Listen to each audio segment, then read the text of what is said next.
저번 영상에서 다뤘다시피 2010년대 초반까지의 블리자드는 게임계의 아이콘이자 모든 인디게임사가 꿈꾸는 상업성과 작품성을 모두 챙긴 상징적인 기업이었습니다. 하지만 2010년대 후반으로 접어들면서 블리자드의 분위기는 점점 이상하게 변해갔습니다. 창작업계에 불어닥친 PC 논란이 문제였다. 코로나 파동으로 인한 무리한 채용과 사업 확대가 문제였다.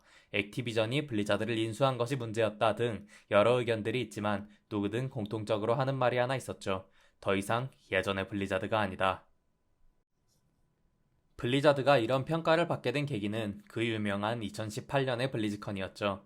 당시 블리즈컨은 단일 게임사가 개최하는 행사라고는 믿을 수 없는 수준의 스포트라이트를 받았던 하나의 축제였습니다. E3, 게임스컴과 같은 대형 게임쇼에 버금가는 주목도를 받는 수준이었죠.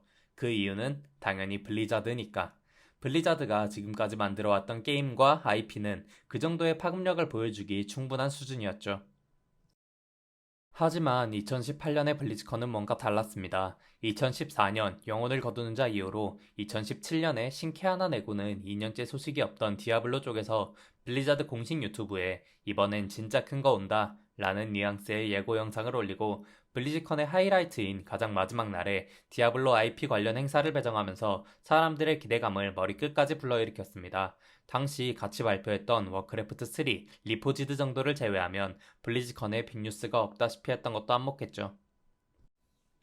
결과는 알다시피 처참했습니다. 디아블로3의 새로운 확장팩일 것이다. 디아블로4의 예고일 것이다 등 유저들의 기대감이 듬뿍 담긴 예상들이 무색하게도 발표된 건 디아블로 이모탈이었죠.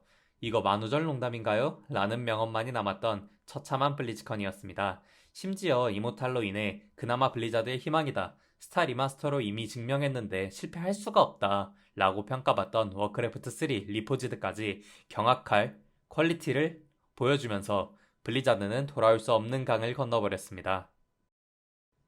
단순히 새로 출시한 게임들만이 문제가 아니었습니다. 2016년 나온 월드 오브 워크래프트의 확장팩인 군단은 스토리에 문제가 있다. 전설템의 드롭률이 너무 확률에 의존한다. 라는 비판을 좀 받긴 했으나 판매량 면에서도 동접자 수 면에서도 서서히 떨어지던 와우에 대한 관심을 다시 끌어올려준 좋은 확장팩이었습니다만 2018년 격전의 아제로스는 그렇지 못했습니다.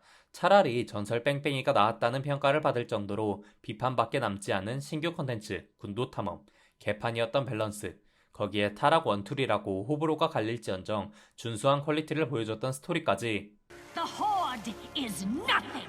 명언 하나만을 남기며 산화했죠.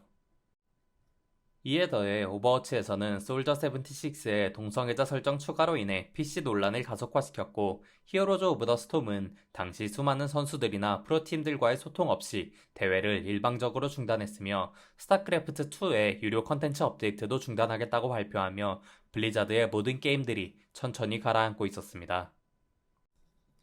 이에 더해 직장 내 성희롱 사건까지 폭발하면서 블리자드의 이미지는 걷잡을 수 없이 떨어졌습니다. 더 이상 블리자드는 게임 업계의 신화이자 신생 게임사들의 롤모델이 아니게 됐습니다. 오히려 반면교사에 가까운 모습이 되어버렸죠. 이모탈 논란에 폭락한 주가를 살리기 위해 급하게 내놓은 게임들 역시 좋은 평가를 받긴 힘들었죠. 오버워치2는 사전에 메인으로 내세웠던 성장형 PVE 컨텐츠를 아예 없애고 기존의 오버워치 1을 개선하는 방식으로 출시해 과거 히오스 2.0 업데이트랑 비교하며 이게 어떻게 오버워치2냐 오버워치 2.0이지 라고 조리돌림 당했고 디아블로4는 지나치게 적은 빌드의 가짓수나 엔드 컨텐츠의 부족, 이해할 수 없는 패치 방향성 등 준수한 퀄리티의 그래픽과 연출로 주목받았던 출시 이전이 무색하게 패스 오브 엑자일 2를 홍보하기 위한 스파이가 잠입한 거 아니냐는 얘기까지 나돌 정도였습니다. 지금까지 블리자드가 몰락한 계기에 대해 알아봤습니다. 다음 영상에선 이렇게 몰락한 블리자드의 현재 그리고 앞으로의 미래가 어떻게 될지 살펴보겠습니다. 영상 시청해주셔서 감사합니다.